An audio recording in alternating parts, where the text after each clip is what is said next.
Hola, muy buenas noches. Bienvenidos a otra emisión del Economista TV. La invitada del programa de hoy es Margarita Stolbizer, que es diputada nacional, lidera el GEN y ahora es candidata a senadora nacional por la provincia de Buenos Aires por Un País.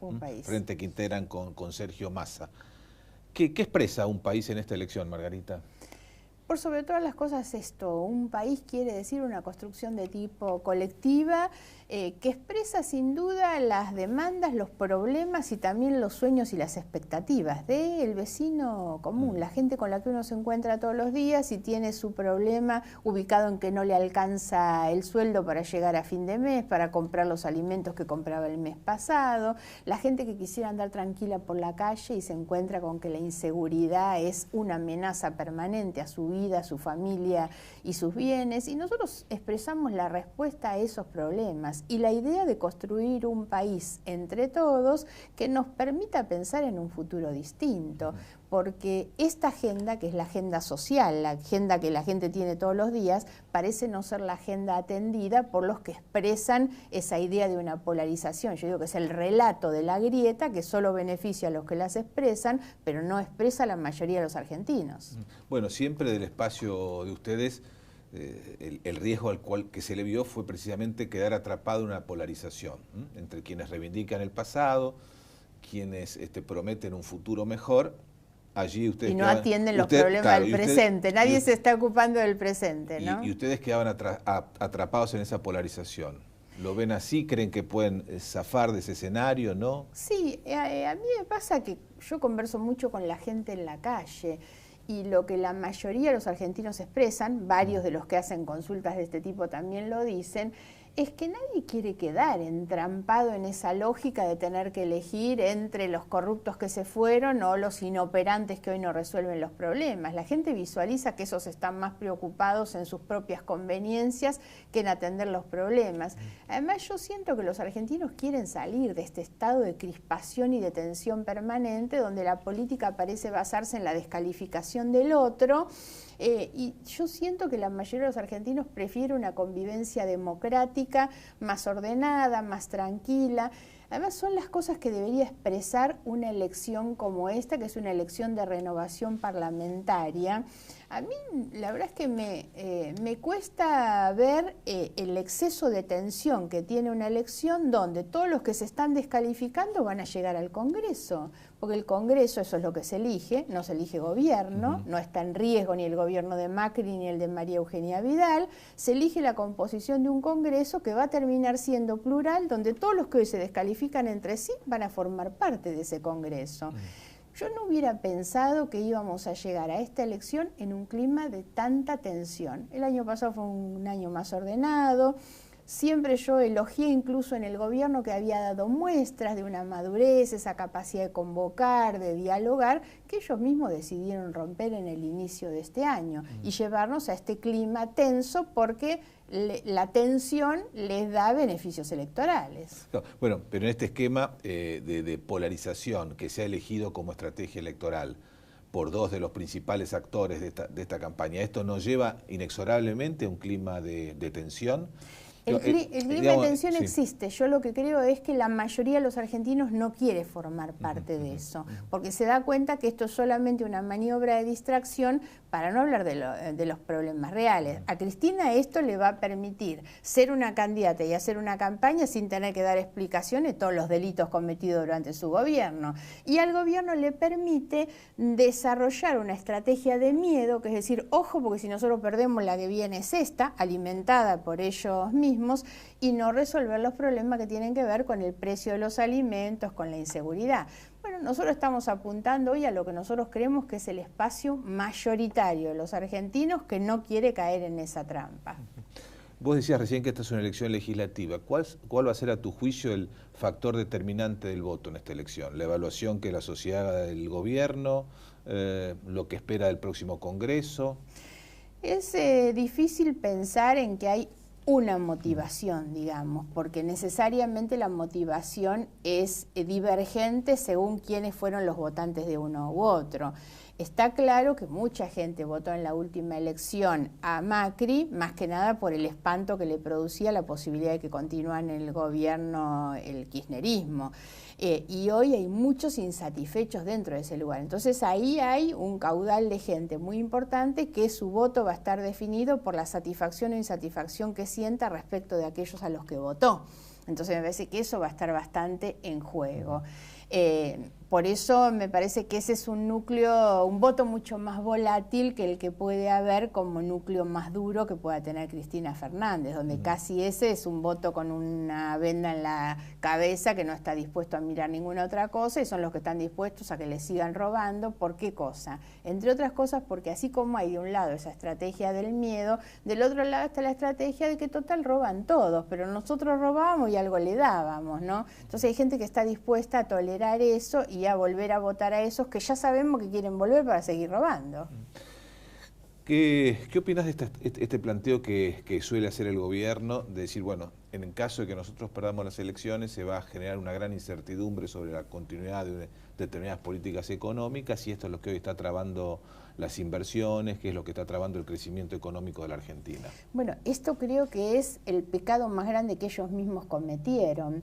En esa estrategia de polarización que les da alguna ventaja electoral, ellos inflaron a Cristina como alternativa sin darse cuenta que esto se le vuelve en contra ahora y hacia adelante, porque la verdad es que el empresario empieza a pensar dos veces, y bueno, pero si esta mujer vuelve, entonces obvio que las inversiones no van a venir tan fácil, las acciones de los empresarios empiezan a caer ante esa incertidumbre que genera un gobierno como el de la señora Kirchner. Yo creo que el gobierno debería retomar una senda que nunca debió haber perdido, que es la del año pasado. El año pasado la mayoría de las leyes en el Congreso las sacaron con un voto muy importante de quienes, como en nuestro caso, estamos dispuestos a cooperar no con el gobierno, sino con el país, y acompañamos la ley de salida del ojo del agua, acompañamos la ley de reparación de los jubilados, acompañamos el presupuesto. En muchos años la oposición no había votado. Ellos mismos se asombraban, me refiero al oficialismo, de conseguir un número tan importante de votos en leyes determinantes, pero eso habla de la convivencia democrática basada en que la oposición mejor no es la que tira piedras para que fracase el que está en el gobierno, es la oposición, primero, propositiva como es nuestro caso, porque muchas de las leyes que se sancionaron fueron promovidas por nosotros, y después es una oposición que colabora cuando hay que colaborar. El viaje de Massa con el presidente a Davos fue el inicio, digamos, de eso. Y el año pasado yo vi que hubo madurez del gobierno, porque el gobierno convocó, escuchó, rectificó rumbos, y yo siento que para reconstruir credibilidad me parece que eso va a ser lo más importante. Y sobre todo la posibilidad de quien gane la elección. El gobierno puede perder la elección, de hecho, insisto, no se juega gobierno, y yo creo que nosotros podemos ganar la elección, y eso tiene que generar un clima de tranquilidad y de estabilidad, que es saber que los cambios de gobierno tampoco derrumban ningún país. ¿Qué es ganar o perder la elección? ¿Lo que ocurra básicamente en la provincia de Buenos Aires? ¿O es el resultado de todo el país? ¿O es la cantidad de votos que, visto de la perspectiva del gobierno, que obtenga Cristina? A ver, yo... Digo, porque si acá se instala, como vos decías recién, la idea de que Cristina saque una cantidad de votos que permita suponer que ella es una alternativa de poder para 2019 o que en torno a su candidatura se puede construir una alternativa de poder ese año, bueno, eso sería para el gobierno, si se quiere, una derrota porque traería las consecuencias que vos mencionabas. Primero te doy una respuesta despersonalizada y eso necesariamente tiene una doble lectura. El gobierno va a sacar las cuentas de los votos y los legisladores que sacó en todo el país y pienso que va a poder mostrar un resultado ganador con ese resultado general. Se constituyó en 23 de los 24 distritos. Por eso digo, me parece que eso para el gobierno es bastante razonable presentarlo así. ¿Qué vamos a hacer nosotros? Mostrar un resultado en la provincia de Buenos Aires que yo creo que nos va a ser favorable y nosotros vamos a decir el liderazgo más claro de aquí a futuro es el de Massa, que ganó la provincia de Buenos Aires.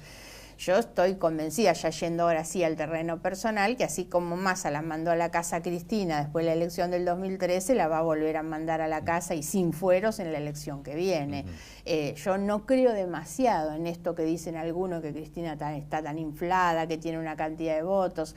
Tiene un piso muy cerrado de apoyos, de adhesiones, por supuesto, pero no me parece de ninguna manera que eso le alcance para ganar una elección. ¿Cómo estás viendo las PASO en este momento? Porque bueno, vos fuiste una que te opusiste en su momento Sí. a la ley, si bien concurriste a la ronda, al diálogo que sí, había sí. convocado a Randazzo cuando era ministro del Interior en aquel momento, después votaste en el Congreso en contra de la reforma política que incluía, entre otras cosas... No me tocó votar a mí, pero nosotros no solamente estuvimos en contra en la votación en el Congreso, sino que hicimos en aquel momento una presentación judicial sobre la ley, entre otras cosas, por el aspecto proscriptivo que tiene la PASO cuando te dice si no sacás el 1,5 no podés competir en la otra, sobre todo de qué manera esto afectaba o afecta a los partidos más chicos, ¿no? Hoy lo que está sobre la mesa es la discusión sobre la inutilidad que tiene un sistema como la PASO. Y ojo que yo reivindico mucho la democracia interna de los partidos. Y a mí me encanta que el partido internamente tenga su democracia, donde cuando dos compiten se va a una elección interna. Pero no me gusta un sistema en el cual se inmiscuye en la vida de los partidos políticos para decirle que obligatoriamente tienen que hacerlo. Lo más grave de todo eso... Ya es bastante malo que le obliguen a los partidos a hacer una interna y que sea abierta, donde todo el mundo puede ir y participar de una interna, porque el partido no puede elegir solo sus candidatos. Ahora, más grave que todo eso, no es solo que sea obligatorio para el partido, sino que sea obligatorio para el ciudadano. Que al ciudadano le obliguen y le pongan la carga de que un domingo de agosto tiene que ir a participar de una interna de un partido, carece de toda lógica. Hoy se habla mucho del tema de los costos, que por supuesto es grave, pero a mí no me gusta ese argumento, el de los costos, porque mañana un pícaro va a decir no hacemos más elecciones porque cuesta mucha plata. Sí, lo que hablo es de la inutilidad. Es malo para el ciudadano estar obligado a eso y es malo para los partidos que de afuera le elijan sus candidatos. Bueno, han hecho todos un enorme esfuerzo para que estas primarias no sean competitivas. Claro. Entonces las han vaciado, si se quiere, de su espíritu con el cual en su momento fueron puestas en vigencia. Ahora, va a haber de todas formas PASO el 13 de agosto. Claro. ¿Cómo van a operar políticamente? Porque el no haber competencia, salvo en muy pocos distritos y en muy pocos partidos, en general no va a haber competencia. ¿Van a operar como una especie de primera vuelta? Y va a terminar siendo, ya a esta altura, al no tratarse de una elección ejecutiva, sino solo legislativa, digamos que va a terminar siendo una gran encuesta. Y entonces en la gran encuesta todo el mundo quiere estar adelante, porque eso sí termina teniendo una incidencia en el voto definitivo que va a ser después. Por lo tanto, creo que todos salimos a la cancha a competir como si fuera una elección definitiva, porque es una compulsa muy valiosa, más valiosa que cualquier otra encuesta. Pero el valor que tiene en definitiva real es solamente ese. Bueno, pero va a tener una gran influencia en el comportamiento posterior. Por eso digo, la experiencia todos vamos histórica, a salir a ganar esta elección. La experiencia histórica muestra que aquellos que son visualizados como ganadores de las primarias reciben un premio en la elección general y después que ellos aparecen perdedores, los que aparecen como perdedores tienen una merma. Bueno, el caso de Massa, por ejemplo, que en el 2013 sacó 5 o 6 puntos más en la general que en las primarias. Claro. A expensas de Narváez, que bajó a la mitad. Claro. Sí, yo creo que eso termina siendo de esa manera y por lo tanto eso explica parte de esta tensión que tiene el proceso electoral, porque todos salimos a ganar la elección, ¿no? Claro, no hay que esperar por ahí para saber. Yo la primera que voy segunda en la lista, que este es un dato también, porque es por un lado la demostración de que jugamos a ganador y la otra que yo estoy realmente involucrada en un proyecto que trasciende los sillones. No estoy en la búsqueda de un sillón en realidad, sino formar parte de un proyecto realmente de un país. Bueno, eso me lo vas a explicar después del corte, Margarita. Bueno. Ya venimos.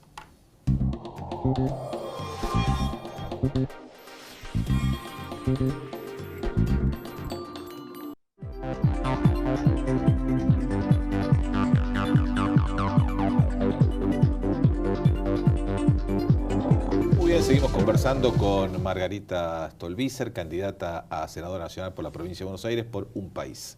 Bueno, Margarita, antes del corte me decías que habías asumido un compromiso, que formabas parte de un proyecto. Bueno, y mucha gente en su momento, cuando hiciste la alianza con Massa, le hizo un poco de ruido. Dice, ¿qué hace Margarita con Massa? Sí, y la verdad es que no te voy a negar que yo pensé mucho tomar esa decisión. Ha sido parte de todo un proceso.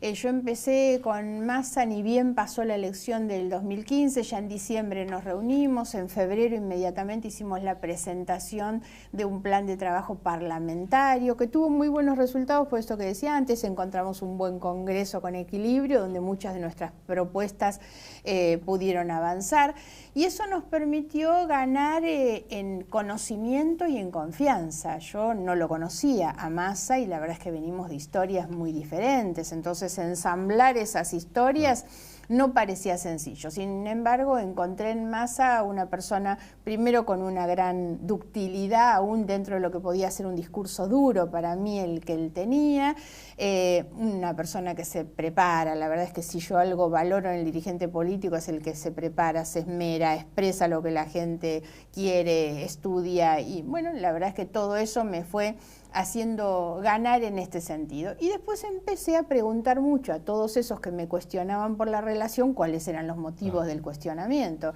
Y el motivo tiene que ver con que Massa estuvo en el gobierno kirchnerista. Vas a encontrar pocos más opositores al gobierno kirchnerista de lo que yo lo he sido.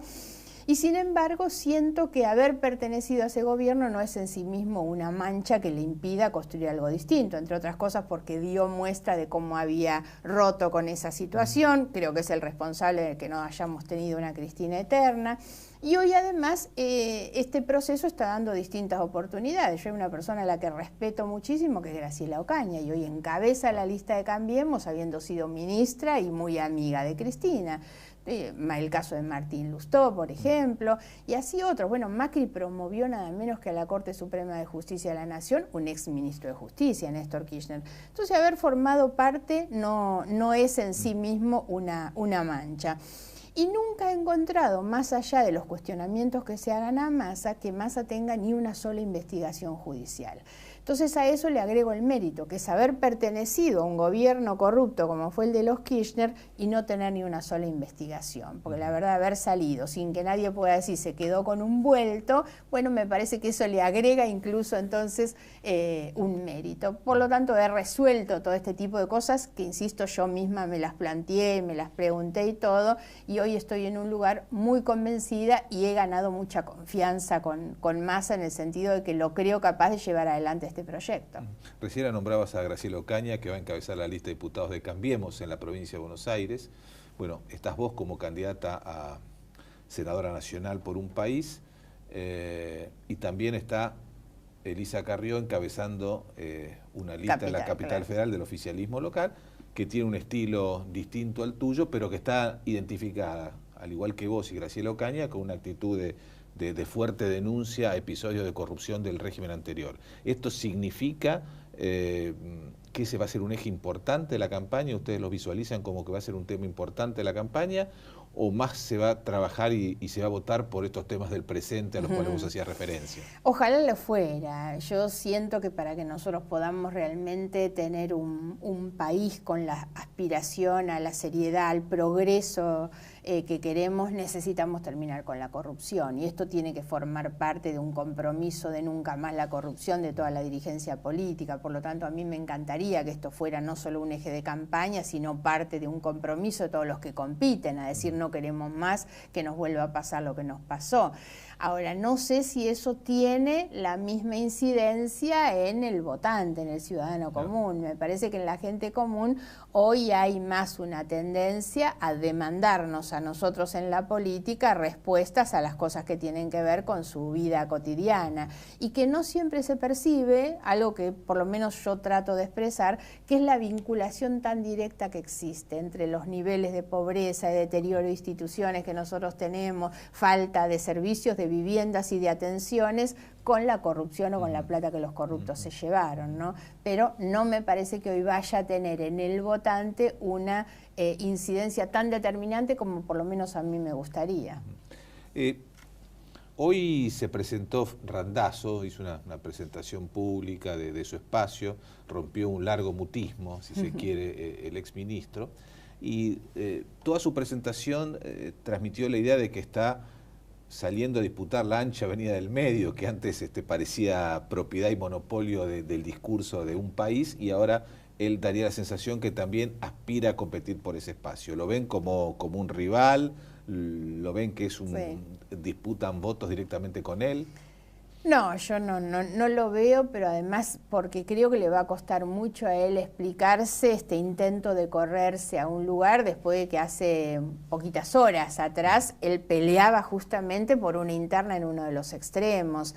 Él fue muy claro en la disputa para ser un candidato en la PASO con la señora Kirchner adentro del Frente para la Victoria o del PJ en realidad. Lo expresó tan claramente que él dijo que estaba dispuesto a competir con Cristina, reclamaba competir con Cristina, lo que significa que si Cristina me gana, yo la acompaño, y si yo le gano, ella me acompaña, pero formamos parte de un mismo proyecto. O integran listas comunes. Claro, iban a integrar listas comunes. Entonces, que hoy, 48 horas después, tenga que explicar que se corrió de ese lugar porque no le dieron la PASO en realidad, me parece que es bastante difícil. Y él tiene un caudal de votantes que tiene que ver con los que lo acompañan, los que lo expresan, obviamente que son, si se quiere, un resabio de ese proyecto del kirchnerismo, del que yo no le veo hoy diferencias, ¿no?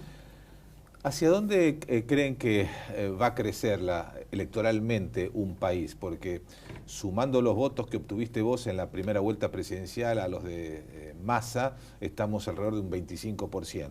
Mucho, pero insuficiente para ganar. Claro. Insuficiente para ganar. ¿Hacia dónde van a crecer? ¿Dónde creen que aquellos votantes que en su momento pudieron haber ido para Scioli, los que votaron para Macri, dónde crees que va a estar el crecimiento de ustedes? No te voy a dar una respuesta basada en ningún análisis común que hayamos tenido nosotros dentro de un país, sino la percepción mía personal. Yo creo que la mayor parte de nuestros votantes son en esos que fueron adherentes del gobierno, del proyecto del gobierno, y que hoy no están conformes con ese resultado. Muchos de los cuales tampoco votaron demasiado contentos ahí, porque ahí había un número de gente que adhería a Macri, al PRO, digamos, pero hubo una masa de votantes muy fuerte que eran los que votaban ahí para que no ganaran los otros.